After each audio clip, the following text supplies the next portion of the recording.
अंग्रेज़ों ने इस देश में बहुत सारे कानून बनाए थे डिवाइड एंड रूल करने के लिए, लूटने और बांटने के लिए, लेकिन कांग्रेस ने भी बहुत से कानून बनाए इस देश को डिवाइड एंड रूल करने के लिए और लूटने और बांटने के लिए। 1991 में पहला कानून बनाया प्लेसेस ऑफ वर्शिप एक्ट, और हिंदू, जैन, बौद्ध, सिख के लिए कोर्ट का दरवाज़ा बंद कर दिया। 1992 में दूसरा कानून बनाया, इस देश को हिंदू और मुस्लिम में बांट दिया, अल्पसंख्यक बहुसंख्यक में बांट दिया। हिंदू लॉ हिंदू, जैन, बौद्ध, सिख पे लागू होता है, लेकिन हिंदू को मेजॉरिटी बना दिया, सिख, जैन, बौद्ध को माइनॉरिटी बना दिया। ये इसकी डिवाइड एंड रूल की पॉलिटिक्स थी। और तीसरा जो सबसे घटिया कानून बनाया कांग्रेस ने 1995 में, जिसको कहते हैं वक्फ एक्ट, जिसको मैंने सुप्रीम कोर्ट, हाई कोर्ट में चैलेंज किया है, और इसकी अगली सुनवाई भी सुप्रीम कोर्ट में होगी, क्योंकि इन्हें हाई कोर्ट से ट्रांसफर पिटीशन फाइल कर दिया है कि मैटर अब हाई कोर्ट में नहीं बल्कि सुप्रीम कोर्ट में चलना चाहिए। वक्फ बोर्ड के सारे मेंबर मुस्लिम होते हैं। उसमें एक एमएलए है वो भी मुस्लिम, एक एमपी है वो भी मुस्लिम, एक उसमें एडवोकेट वो भी मुस्लिम, एक उसमें टाउन प्लानर वो भी मुस्लिम, एक उसमें आईएएस ऑफिसर वो भी मुस्लिम, एक उसमें जो स्कॉलर वो भी मुस्लिम, एक मुतवल्ली वो भी मुस्लिम। और उसके पास इतनी पावर दिया हुआ है कि किसी भी ज़मीन पे जाके कह दे ये ज़मीन वक्फ की है, तो आप उसके ऑर्डर के खिलाफ, उसके नोटिस के खिलाफ नियर बाई कोर्ट में भी नहीं जा सकते, आपको जाना पड़ेगा वक्फ ट्रिब्यूनल में।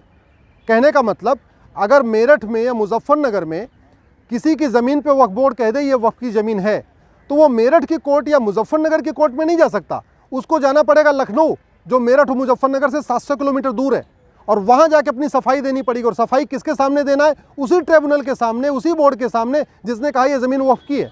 तो वक्फ बोर्ड चोर हो गया, वही वक्फ बोर्ड दरोगा बन गया, वही वक्फ बोर्ड जज बन गया, वही वकील बन चुका है। ऐसा कानून हिंदुओं के लिए नहीं है, ऐसा कानून जैन के लिए नहीं है, ऐसा कानून बौद्ध के लिए नहीं है, ऐसा कानून यहूदियों के लिए नहीं है, ऐसा कानून पारसियों के लिए नहीं, किसी के लिए नहीं, केवल और केवल एक कम्युनिटी के लिए कानून बनाया कांग्रेस की सरकार ने 1995 में, वो है मुस्लिम्स के लिए। और इस कानून में इतनी शक्तियां दे दिया है कि वक्फ बोर्ड को नोटिस इशू करने के पहले कोई जांच पड़ताल भी नहीं करना, उसको जहां मन चाहे वहां वो नोटिस इशू कर दे। इसके चक्कर में ये वक्फ बोर्ड वसूली कर रहा है, लोगों को धमकाता है कि हम इसको वक्फ की प्रॉपर्टी डिक्लेयर कर देंगे, लोगों से पैसा लेता है, गरीबों का धर्मांतरण करा रहा है। आदिवासी एरिया में जहां लोग कानून नियम को ज़्यादा नहीं जानते, वहां पे ये नोटिस देता है और कहता है कि भाई एक तरीका है, अगर आपको ज़मीन बचानी है तो इस्लाम कबूल कर लो, मुस्लिम बन जाओ। तो इस तरीके से छत्तीसगढ़ के एरिया में, महाराष्ट्र के एरिया में, या और भी जहाँ पे पिछड़े लोग रहते हैं, गरीब रहते हैं, जिनको नियम कानून ज़्यादा नहीं पता, वहाँ पे ये कन्वर्जन का कारण भी बन गया है। इसीलिए मैं कह रहा हूँ ये कानून ख़त्म होना चाहिए। घटिया कानून बनाना सबसे बड़ा राष्ट्रद्रोह है, और घटिया कानूनों के खिलाफ चुप रहना भी सबसे बड़ा राष्ट्रद्रोह है। मैं इस देश के सांसदों से निवेदन करता हूं, विधायकों से निवेदन करता हूं, इस घटिया कानून के खिलाफ बोलिए। 1991 के प्लेसेस ऑफ वर्शिप एक्ट के खिलाफ बोलिए, 1992 के माइनॉरिटी कमीशन एक्ट के खिलाफ बोलिए, और 1995 के वक्फ एक्ट के खिलाफ बोलिए। ये तीनों कानून कांग्रेस ने भारत में डिवाइड एंड रूल के लिए बनाया था, सत्ता के लिए बनाया था, मुस्लिम अपीजमेंट के लिए बनाया था। और जितनी दोषी कांग्रेस है इस कानून को बना के, उतने ही दोषी वो लोग हैं जो इस कानून पे मौन है। जो लोग इस कानून के खिलाफ चुप हैं, मैं उनको देशभक्त नहीं मानता। घटिया कानून बनाना देशद्रोह है, तो घटिया कानूनों पे चुप रहना भी देशद्रोह है। घटिया कानूनों के खिलाफ न बोलना भी देश से गद्दारी है।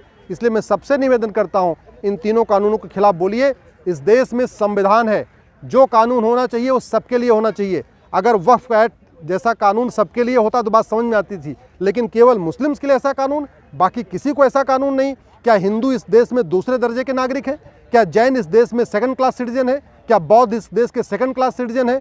क्या इस देश के जो पारसी हैं, यहूदी हैं, वो सेकंड क्लास सिटीजन है? ये सब बराबर हैं। तो कानून सबके लिए एक होना चाहिए, कानून सबके लिए कॉमन होना चाहिए। इस तरीके से मुस्लिम्स के लिए एक कानून अलग से, ये देश की एकता अखंडता के खिलाफ है, कॉन्स्टिट्यूशन के बेसिक स्ट्रक्चर के खिलाफ है। इसलिए इस कानून को मैंने चैलेंज किया है। मैं सबसे निवेदन करता हूँ, इस कानून के खिलाफ बोलिए, सोशल मीडिया में बोलिए, पब्लिकली बोलिए, सड़क पे उतरिए, सांसदों का घेराव करिए, अपने विधायकों का घेराव करिए, क्योंकि ये समाधान सड़क, संसद, सुप्रीम कोर्ट से ही होगा। आप अगर सांसद नहीं हैं, सुप्रीम कोर्ट नहीं आ सकते हैं, तो कम से कम सड़क पे उतरिए, इस कानून, इन तीनों कानूनों के खिलाफ बोलिए। 1991 का प्लेसेस ऑफ वर्शिप एक्ट, 1992 का माइनॉरिटी कमीशन एक्ट और 1995 का वक्फ एक्ट, इन तीनों कानूनों को ख़त्म करने के खिलाफ आवाज़ उठाइए। जय हिंद, जय भारत।